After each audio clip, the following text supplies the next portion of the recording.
Look at these huge faces. It's as if they're emerging from the depths of the earth. One of the world's most famous sculptures. It stands at a height of 1,765 meters. The reason it was selected is due to its characteristics. Deep within the towering stone faces of President's Mountain, something far more disturbing than history itself is said to exist. For decades, whispers have circulated that beneath the carved silence of past leaders lies a concealed truth humanity was never meant to uncover. Now, unsettling claims point to 5 terrifying secrets buried within this iconic landmark, each one more disturbing than the last. As questions rise and silence deepens, one chilling thought remains. What exactly is being hidden in plain sight on this monument? Number 5. The hidden conflict behind Mount Rushmore's fame. Mount Rushmore looks, at first glance, like a calm and even cheerful place. Today, it is filled with ice cream stalls, gift shops selling souvenirs, guided tour buses, and visitors taking photos from morning to sunset. To many tourists, it feels like just another stop for fun, history, and sightseeing in the United States. The massive carved faces on the mountain seem to tell a simple story of national pride. But beneath this surface, the story is far more complex, emotional, and deeply painful for many people, especially Native American communities. Long before it became a famous tourist site, the land where Mount Rushmore stands was part of a larger region that belonged to the Sioux people. This land was not just territory in a political sense, it was home. It carried spiritual meaning, cultural memory, and generations of life. However, in the 1800s, conflict and negotiation between native tribes and the United States government led to agreements that changed everything. One of the most important of these agreements was the Fort Laramie Treaty of 1868. In this treaty, the U.S. government recognized, for the Sioux, this was a promise of protection and respect for their land. But history did not follow the promise. When gold was discovered in the Black Hills, settlers and miners rushed in, and the U.S. government eventually took control of the land. This created a long-lasting feeling of betrayal and injustice. It is on this same land that Mount Rushmore was later carved in the 20th century, showing the faces of 4 American presidents. For many Americans, these faces represent leadership, democracy, and the growth of the nation. But for many Native Americans, the monument represents something very different. It stands on land that was taken after a broken promise, which makes the meaning of the monument painful rather than proud. Because of this, Mount Rushmore has not only been a tourist attraction, but also a powerful symbol of protest. Over the years, especially in the 1970s, became more vocal in demanding justice, land rights, and recognition of past wrongs. Some of these protests took place directly at or near Mount Rushmore. Demonstrators saw the monument as a reminder of lost land, broken treaties, and the suffering of their ancestors. These protests were not random acts of anger. They were deeply tied to history and identity. For many Native Americans, the land itself tells a story that is very different from the one carved into the mountain. The carved presidents represent a national narrative of progress, but that progress came at a cost that is still felt today. The tension around Mount Rushmore grew stronger because of this contrast. On one side, it is promoted as a symbol of unity and national pride. On the other side, it is viewed as a painful reminder of colonization and loss. Both perspectives exist at the same time, making the site not only a tourist destination, but also a place of ongoing debate and reflection. Even today, when people visit Mount Rushmore, they may not immediately see this deeper history. The scenery is beautiful, the atmosphere is lively, and the monument is impressive. But just beneath that experience lies a long and complicated story about land, memory, broken promises, and the voices of people who are still seeking recognition and justice. This is why Mount Rushmore is more than just stone faces on a mountain. It is a place where history is still being discussed, questioned, and remembered in very different ways by different people. Can you imagine what the next most terrifying secret is? What is it about? Let's delve into the details of another terrifying secret. Number 4. Workers hanging over a 50-story drop. The second secret lies in how the mountain was carved. A deadly, high-risk effort. Nearly 400 men, including miners and cowboys, worked during hard economic times. Each day, they climbed 700 steep steps without modern safety, risking their lives for a chance to earn a living. And what awaited them was far worse. Once they reached the work site, the real danger began. The workers didn't stand safely on solid ground. Instead, they were strapped into small wooden seats, more like simple chairs than anything secure, and then lowered down the face of the mountain using thin steel cables. Imagine hanging in the air, with nothing beneath you but a massive drop. Below them stretched a cliff, as tall as a 50-story building. The height alone was enough to make anyone freeze in fear. But it wasn't just the height. The wind was relentless. Strong gusts would whip across the mountain, causing the men to sway back and forth like pendulums. The cables creaked. The chairs shifted. The mountain itself felt alive, unpredictable. In that moment, every movement mattered. A single slip, a weak cable, a moment of lost focus. Any of these could have sent a man falling into the void below. There were no second chances in such conditions, and yet, this was not a one-time challenge. This was their routine.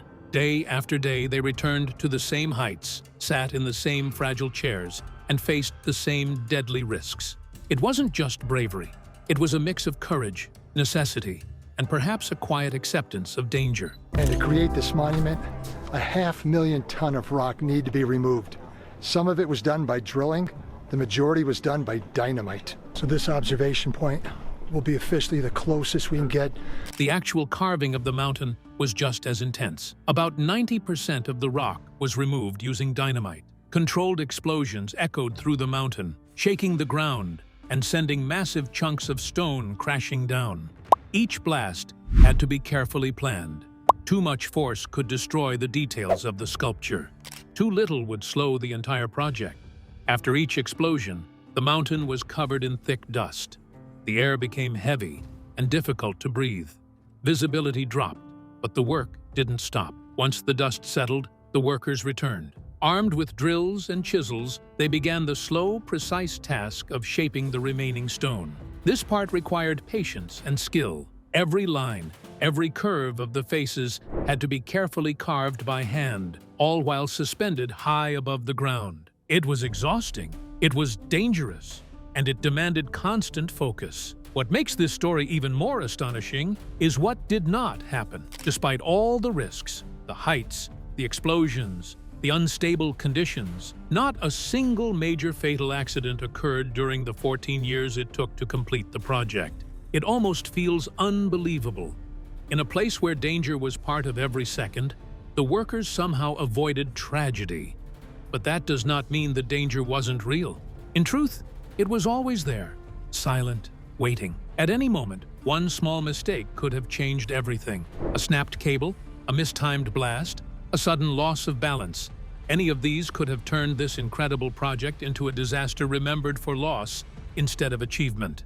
That is the real secret. Behind the beauty of the carved faces lies a story of risk so great that every single day could have ended in catastrophe. And yet, against all odds, it didn't. Mount Rushmore stands today not just as a monument of art and history, but as a powerful reminder of the men who faced fear daily and survived it. Who could have ever imagined that what we have on that mountain is just a fraction of the original plan? What was the original plan? Let's find out. Number 3. The original dream was much bigger. What people see today at Mount Rushmore looks powerful, polished, and complete.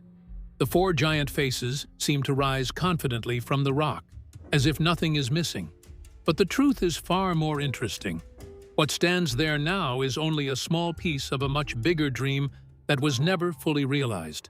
The sculptor behind it all, Gutzon Borglum, did not imagine a simple monument of faces carved into stone. In his mind, this project was meant to be something far more dramatic, something that would overwhelm visitors, not just impress them. He wanted people to feel small in its presence, to stand there and sense the weight of history towering above them. Instead of stopping at the heads, Borglum planned to carve full upper bodies of the presidents. These were not meant to be just portraits, but massive figures emerging from the mountain itself. Each leader would extend down to the waist, as though they were rising out of the rock. Picture standing before the mountain and seeing not just faces, but enormous human forms, like giants frozen in time, watching silently over the land. The scale he imagined was staggering. Each figure would have been as tall as a 20-story building. From far away, they would seem almost alive, their presence impossible to ignore. It would not feel like you were looking at a monument. It would feel like you had stepped into a moment, standing face to face with history itself. But even that was not the full extent of his vision. Borglum also wanted the mountain to tell a story, a complete and lasting story of a nation. Near the figures, he planned a vast wall carved with the history of the United States. This would not be a short summary or a few simple lines. It would be a detailed record of major events that shaped the country. He imagined carving into stone the story of independence, the expansion across wide lands, the progress in science and invention, and the struggles and triumphs of war. This would be history not written on paper, but permanently etched into the mountain. A story that time itself could not easily erase. And, true to his style, Borglum thought on a grand scale. The letters he planned for this wall were enormous, so large that a single letter could be the size of a bus. His goal was simple: make it impossible to ignore. Anyone who stood before it would not just read history, they would feel surrounded by it, almost as if they had stepped inside the story itself. But then, reality stepped in, quietly, but firmly. When the idea was tested, a problem became clear. The distance between the viewers and the wall made it very difficult to read the text. No matter how large the letters were, they would blur together when seen from below. What sounded powerful in theory simply did not work in practice. The mountain, in its own silent way, resisted the plan. Because of this, the grand historical wall had to be abandoned. The space that was meant for this storytelling feature did not go unused, however. Instead, it became the place where one of the most recognizable figures on the monument would be carved: Abraham Lincoln. This moment marked an important turning point. It was where imagination met its limits. Borglum was forced to adjust his vision, to accept that not everything he dreamed could be brought to life exactly as planned. In the end, what we see today is both a masterpiece and a compromise. The calm, powerful faces carved into the mountain hide a deeper story, one of bold ideas, difficult choices, and plans that were simply too vast to fully complete. And perhaps that is what makes Mount Rushmore even more fascinating. Its greatest mystery may not be what was carved into the stone, but what was left behind in the imagination. Did you ever imagine that there could be a hidden room in the mountains? What did the hidden rooms look like? Let's find out. Number 2. The hidden room that was never finished. Deep inside the towering rock of Mount Rushmore, hidden quietly behind the calm, thoughtful face of Abraham Lincoln, there lies a secret that most visitors never even suspect. It is not a tunnel made for curious tourists, nor is it a storage room or a forgotten maintenance space. What rests there is something far more unusual: an unfinished chamber, a silent dream carved into stone but never brought to life. This hidden space is known as the Hall of Records. Gutzon Borglum was the sculptor who created Mount Rushmore. He was worried that over time his work would lose significance, so he planned to add a room behind Abraham Lincoln's hairline, called the Hall of Records. The chamber was part of a bold and deeply imaginative vision by the monument's creator, Gutzon Borglum. To Borglum, the mountain was never meant to be just a display of giant faces for people to admire from a distance. He believed it should carry a message across time, not just a visual symbol of greatness, but a living memory, a way to speak to people who might stand there hundreds or even thousands of years in the future. In his mind, this hidden chamber would hold the very story of a nation. Borglum wanted to create a place where the most important pieces of American history could be preserved safely, far away from the damage of time, weather, or war. He imagined storing carefully selected documents that explained how the country was formed, the struggles it faced, and the ideas that shaped its identity. These would not be ordinary papers. They would be engraved onto strong metal plates, chosen not for their beauty, but for their strength, so that even after centuries, the words would still remain clear and unbroken. But Borglum's dream went even further. He did not see the Hall of Records as just a hidden archive. He imagined it as a powerful time capsule filled with meaning and purpose. Inside, there would be statues honoring key figures who helped build the nation, men and women whose actions shaped its path. The chamber would tell a complete story, not just through words but through symbols and presence. It would be a place where the essence of a civilization could survive, even if everything else disappeared. Even the journey into this chamber was meant to feel special, almost sacred. Borglum planned a grand entrance that would leave a lasting impression on anyone who approached it.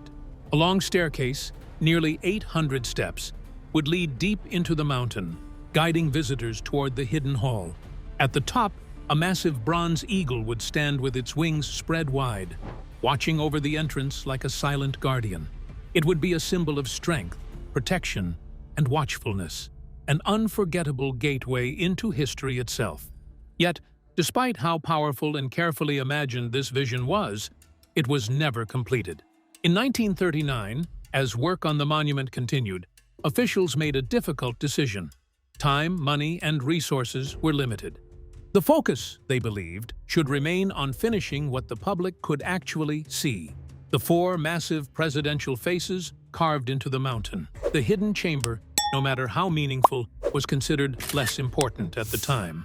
And so work on the Hall of Records came to a sudden stop. The dream was left unfinished, paused in the middle of its creation, never to be fully realized. Today, the chamber still exists behind Lincoln's head, but it is nothing like Borglum once imagined. It remains sealed and largely empty, hidden away from the public. There is no grand staircase leading visitors inside. No bronze eagle stands guard at its entrance. The engraved records, the statues, the carefully prepared history, none of it was ever placed there as planned. What remains instead is a quiet, hollow space, an idea that was started but never completed, resting silently within the mountain. And perhaps that is what makes it so fascinating.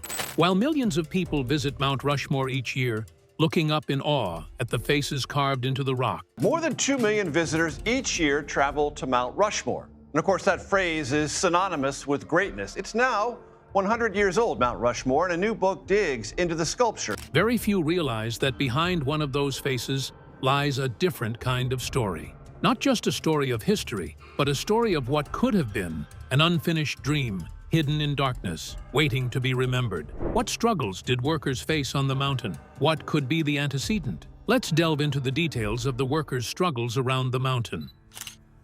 Number 1. The mountain kept fighting back.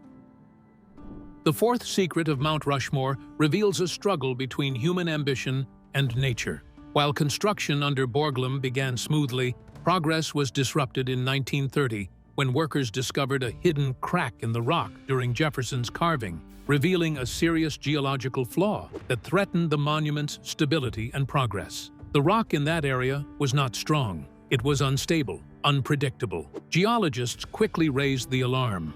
If the carving continued in that section, the consequences could be severe. The stone might split apart. It could crumble under pressure. Entire sections could collapse without warning, destroying months or even years of hard work in a matter of seconds. Borglum now faced a painful truth. There was no simple repair, no easy adjustment. The problem ran too deep, so he made a decision that must have been incredibly difficult. He chose to destroy the work that had already been done. Imagine the weight of that moment. After all the planning, all the effort, all the dangerous labor carried out high above the ground, he ordered that entire section to be blasted away, not fixed, not reshaped, completely erased. It was a bold and risky move, one that likely felt like starting over from nothing. And so, they began again. Jefferson's face was moved to a different part of the mountain, a fresh start, a second attempt at getting it right. For a moment, it may have felt like the worst was over,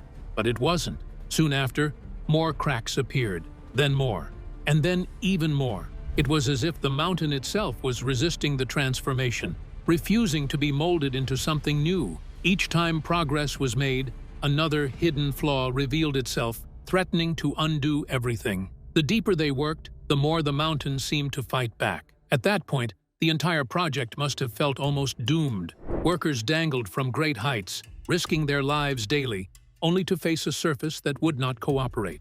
What was meant to be a symbol of greatness was turning into a test of patience, courage, and endurance. Still, Borglum refused to give up. Instead of stepping back, he changed his approach entirely. He realized that the problem wasn't just on the surface, it went much deeper. So rather than continuing to carve weak, unreliable stone, he made a daring choice. He decided they would go deeper into the mountain, far deeper than before. He instructed his team to drill down until they reached solid granite, ancient rock that had formed millions of years earlier, untouched and unbroken, strong enough to withstand time, pressure, and change. It was a gamble. Going deeper meant more effort, more time, and greater risk. But it also offered something they desperately needed, a chance for stability. And at last, it paid off. Once they reached that stronger core, everything changed. The carving began to hold. The cracks stopped spreading. The stone no longer threatened to collapse. For the first time, it felt as though the mountain had finally stopped resisting and had begun to accept its transformation. The faces we see today exist because of that decision. Without it, Mount Rushmore might never have been completed. The monument could have failed entirely, breaking apart long before it became the powerful symbol the world now recognizes. And that is the deeper truth hidden within the mountain. It was not simply carved into stone. It was carved through struggle. Every line, every detail, every expression stands as evidence that true greatness is not built on vision alone, but on persistence, resilience, and the courage to keep going, even when everything seems to be falling apart. Could there be more secrets in the mountains than most people know about? What could be the real secret of the mountain? Let's find out. The real secret inside the chamber. In 1998, something quietly remarkable happened inside a space that was never fully brought to life. Deep within the unfinished chamber of the monument, a modern time capsule was carefully placed, almost like a whisper sent forward through time. It wasn't grand in appearance or widely celebrated, yet its purpose carries a weight that stretches far beyond the present moment. This time capsule is no ordinary container. It was designed with endurance in mind, built to survive not just decades, but centuries, perhaps even thousands of years. Inside it are specially crafted titanium containers, chosen for their incredible strength and resistance to decay. Alongside them lie delicate yet durable ceramic plates, each one etched with information meant to outlast the ages. These materials were not selected by chance. They were chosen because they can withstand time in a way that ordinary objects cannot. But what truly makes this capsule fascinating is not just what it is made of, it's what it holds. Within those sealed containers is a carefully curated story. One part of that story tells of the monument itself, how it was imagined, the effort that went into shaping it, and the vision behind its creation. It captures not just facts, but the spirit of ambition and determination that led to carving something so massive into stone. Another part reaches even further. It tells the story of an entire nation, the United States. Through words and records, it attempts to summarize the journey of a people, their struggles, their victories, their ideals, and their identity. Imagine trying to explain an entire country to someone who might exist thousands of years from now. What would you include? What would you leave out? These ceramic plates attempt to answer that question, offering a snapshot of a civilization at a particular moment in time. And then, perhaps the most human element of all, messages intended for the future. These are not just historical records, they are voices reaching out across time. They carry the hope that someone, someday, will discover them and understand. They are a way of saying, we were here, this is who we were, this is what we believed mattered. There is something deeply intriguing about that idea. The creators of this capsule knew they would likely never meet the people it was meant for. Yet they still chose to communicate, to leave behind a trace of themselves. It is both an act of preservation and an act of faith, faith that the future will care enough to listen. What makes this even more interesting is where the capsule is hidden. It rests within an unfinished chamber, a space that was originally meant to serve a much grander purpose. The original vision was to create a hall of records, a vast repository of knowledge that would preserve important documents and artifacts for generations to come. But that vision was never fully realized. the chamber remains incomplete, a reminder of plans that were set aside or left behind. And yet, in a quiet and almost poetic way, the purpose of that chamber was not entirely lost. Though the Grand Hall of Records was never completed, this small time capsule carries forward its original intention. It may not be vast or elaborate, but it still fulfills the same idea: to preserve knowledge, to tell a story, and to connect the present with a distant future. There's something powerful about that. Even in incompletion, meaning can survive. Even in silence, a message can endure. Sealed within stone, hidden from everyday sight, this capsule waits patiently. It does not demand attention. It does not announce itself. It simply exists, holding its secrets, guarding its stories, and carrying its message forward through time. A message to the future, carefully prepared and quietly stored, not lost, just waiting to be found. How can an uncompleted project still captivate onlookers? Would Mount Rushmore stand the test of time? Let's talk more about the details of the incomplete nature of the mountain. The unfinished monument. Today, Mount Rushmore stands in a strange and fascinating state, both complete and incomplete at the same time. From a distance, everything appears settled, almost perfect. America is a place of tremendous ambition, complexity, contradiction, myth, legend, cruelty. Mount Rushmore has it all. Yeah. The massive faces of 4 American presidents are carved boldly into the granite rock, watching over the land with a quiet sense of authority. Visitors arrive, gaze upward, take photos, and leave with the impression that they have witnessed something whole, something finished. It feels like a story that has already been fully told. And yet, that impression is only part of the truth, because behind that polished surface, beyond the familiar faces and the carefully shaped stone, there is another story hidden within the mountain itself. A quieter, less visible story, one that most people never see. Inside the mountain lies an empty chamber. It was meant to become something extraordinary, a grand hall that would hold important records, documents, and symbols of national identity. A place where history itself would be preserved, protected, and honored. But that vision was never fully realized. Leading toward this hidden space is an unfinished staircase. Rough, incomplete, and abruptly ending, it feels like a path that was abandoned mid-journey. Each step seems to whisper of effort, of intention, of work that once pushed forward with energy and hope, only to stop before reaching its destination. What remains inside is not just empty space. It is the echo of an idea that never fully came to life. And this is where the monument becomes far more than just a tourist attraction. Mount Rushmore is not only a celebration of leadership and history carved in stone, it is also a reminder of human ambition, bold, imaginative, and sometimes unfinished. It shows us how people dare to dream beyond what is easy or certain, how they begin projects that aim for greatness, even when the end is unclear. But it also quietly reveals something deeper. Not every dream reaches its final form. There is something deeply human about that. We often admire completed things, the polished results, the finished masterpieces, the stories with clear endings. But the truth is, much of life exists in the middle, in the unfinished parts, in the plans that changed, in the goals that were only partly achieved, in the ideas that ran out of time, resources, or opportunity. Inside the mountain, frozen in silence, is one of those moments. It is a moment where vision met limitation, a moment where imagination stretched forward, but reality pulled it back. And instead of erasing that unfinished part, it remains there, hidden but real. A quiet contrast to the bold faces outside. This contrast is what makes Mount Rushmore truly unforgettable, because it tells 2 stories at once.